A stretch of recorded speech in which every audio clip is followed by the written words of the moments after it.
Now to a difficult and disturbing story out of Mississippi. Just weeks after NBC News learned about a man who was killed and buried without his family's knowledge, we've learned it happened again. NBC's Blaine Alexander has more.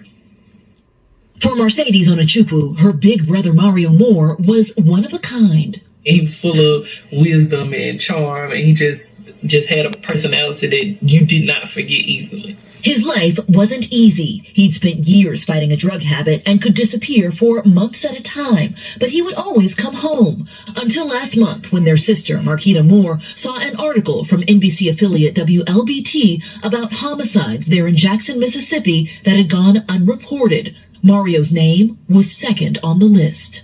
I just broke down. I felt just weak.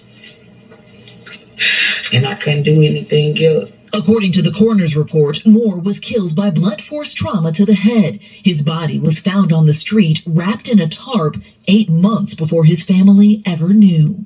Then the second shock. Mario had already been buried in a pauper's grave behind the county jail. We do not have a grave number.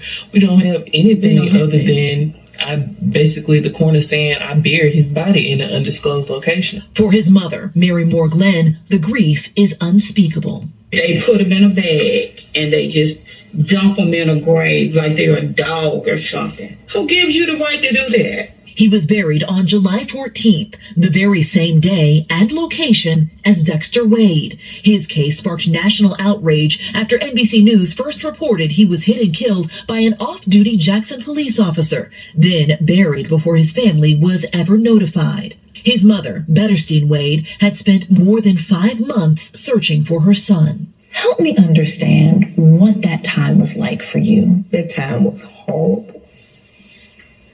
You would lay in your bed. You would think he might have been out there suffering. I'm going up yonder.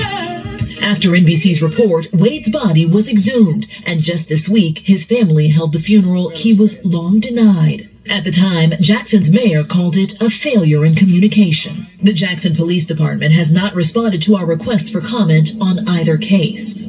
A police commander told Moore's family an officer left a business card at their mother's home, which they say they never saw.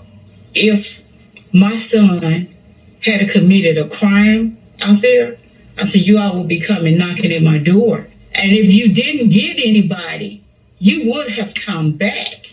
Again. Mario's family held a memorial service for him, but it has not stopped the questions. His homicide is still unsolved. Blaine Alexander, NBC News.